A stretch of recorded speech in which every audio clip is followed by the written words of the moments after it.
What if you stopped listening to everybody's advice? I did, and let me tell you what happened. I want to share with you a story about how I ended up working as an audio producer on movies and then on storytelling podcasts. It kind of starts in primary school, and I have a memory from that time.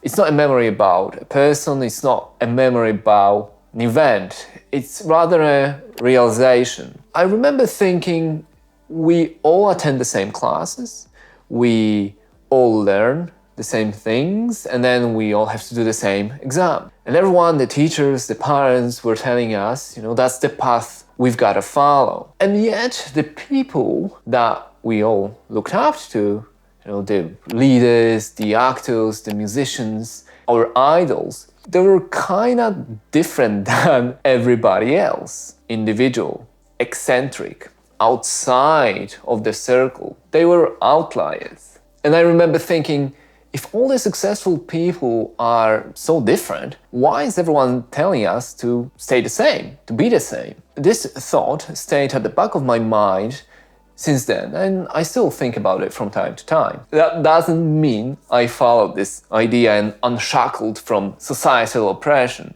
Far from it. But I want to use a few personal anecdotes and experiences about stepping out of the comfort zone, how it helped me and how it can help you. When I was 18, that was straight after high school, I moved to England by myself. It was 2006 and the economic situation in Poland wasn't great. So a lot of young people emigrated. Now, I've never been abroad before, so it was a scary time. Even though at that time it was a huge shock, I stepped out from my comfort zone.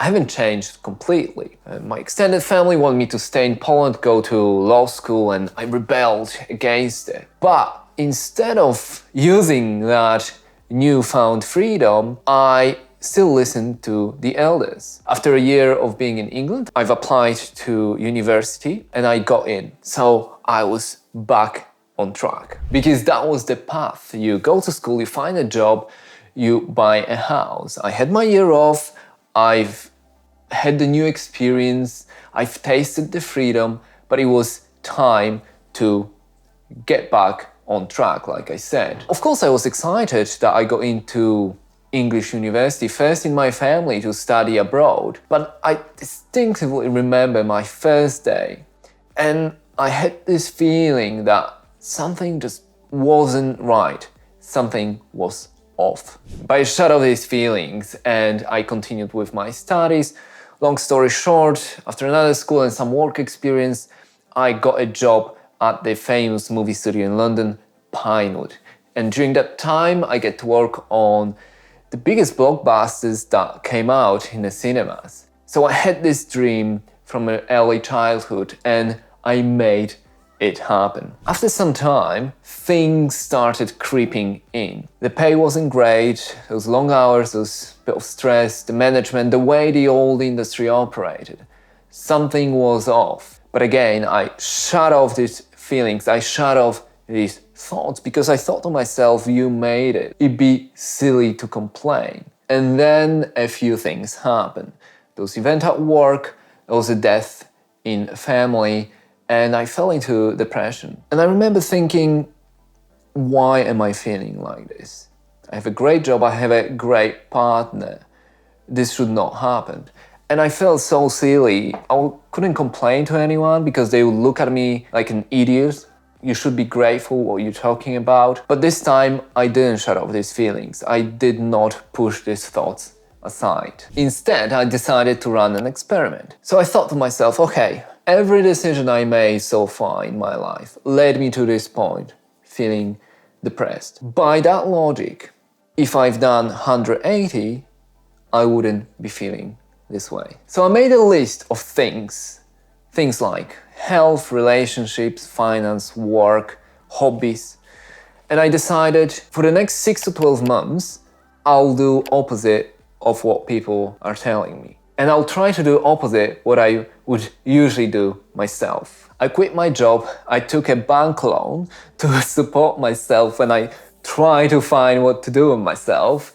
And then step by step, one by one, I changed how I view my life, how I act in it. And here we are, 8 years later, and I view this moment as being one of the most fundamental moments in my life. I decided to step out of the circle and be different, be myself. I'm not saying I was happy all the time throughout that time, but it did affect everything around me. My health, my finances, my relationships, my life. It changed me. But at the same time, I became more true to myself. So being different turned out to just being yourself. And yes, I still participate in society, I pay my taxes, I do work, I adhere to the rules. It's not about that, it's not about dropping out. It's about the voice at the back of our heads, that voice that keeps telling you that something's off, that feeling that something's not right. But we push it away because we're scared. We're scared of what will happen, what will people think, what will people say.